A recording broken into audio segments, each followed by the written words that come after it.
share with you some of my photographs and paintings from east to west. I'm very fascinated by the concept of the east and west as a metaphor for how we can get to a sense of unity.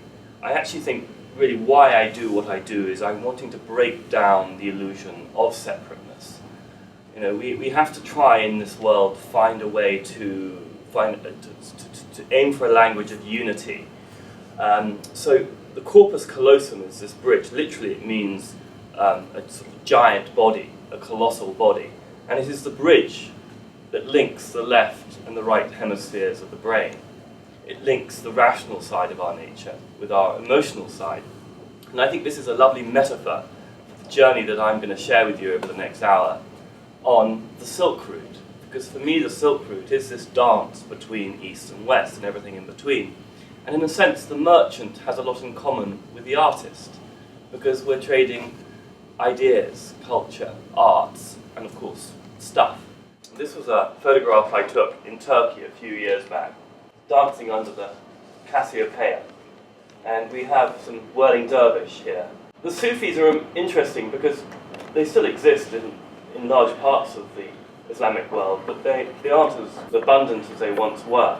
But also what's interesting is when you study the early Quaker movement, when they moved from England in the 17th and 18th century to the United States, the Shakers actually took on many similar experiences and did these whirling dervishes. So even though you have a whirling dervish here in Turkey, you have it also in the United States. I think there are many ways that we can get close to the sense of the sacred. So I lived for about a month with the Al-Rashidi tribe in the Arabian desert, and that's Venus to the right and Jupiter to the left. And it's incredible when you're in this part of the world, especially what's happened in the last five years, that when you're there surrounded by this beauty, and it's a harsh beauty, but it's beautiful nonetheless, everything else dissolves and you find the unity. Yeah, I mean, it is incredible to be under the stars. I've never seen such a canopy of stars. I mean, at the same time, when I'm upstate, the stars are pretty impressive as well. So, for me, I'm trying to show you a different side of the Middle East, which often isn't explored that much today, with all the heated politics. The next slide is interesting. I shot this in Saudi Arabia last year. The Arabian horse is fascinating. It's bred slightly different from the other horses. It's got a concave head, and it's much finer proportions. And here's a Saudi farmer just training one of his horses as the sun goes down. Again, it's a very different side to what we think of as Saudi life today. I photographed it in Kuwait. As you can see on the left, there's an approaching sandstorm on its way. I love this, the dust, the light kicking up, the sense of foreboding. And I photographed this, I think, a year before the Arab Spring started. It was a very interesting time for what ensued. Yeah, I also like the archetypal symbolism of something like this. I mean, to a lot of people still in the world, we see this very much as the warrior, but I see it more as a pioneer. There's a sense of sacred masculinity in this, because there's a sensitivity, I feel, with the way he's juxtaposed with his beast, and there's that symbiotic relationship. So going back to the notion of the East to West, I always remember when Hegel said it's thesis, antithesis, synthesis. I like the idea of we're always trying to find the blend in between.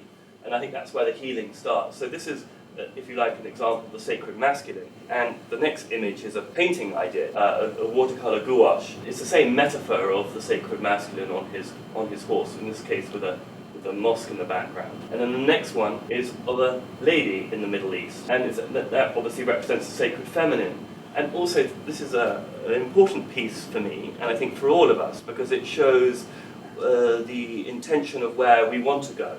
As man becomes more sensitive and woman more assertive, hopefully we'll have a little bit more balance in the 21st century, not just through the genders, but also through the whole political, with a small p, the sense of how we actually conduct civic society, how do we actually raise our children, and man has to find his feminine, emotional part of his nature as much as woman has to rediscover her assertive, rational, masculine side of her nature. And of course, by doing that, it doesn't negate the fact that the woman ceases to become a woman, or a man ceases to become a man. I think we have to separate gender with sexuality in that sense.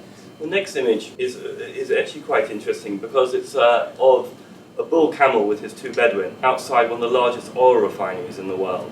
This oil refinery we actually all drunk from. It was one of the first oil refineries dug in the late 1940s. And when you see it from the desert at night, it looks like a city. It lights up. And this sort of luminescence, I can only call it, it's almost like a photofluorescence of when the oil comes up and I'm not a scientist, but the leftover oil vapor comes up and it creates this amazing light. It's almost like what's it called, the aurora borealis. Yeah, the aurora borealis. It's similar to that. And I love this juxtaposition between the old and the new, between the urban and the rural.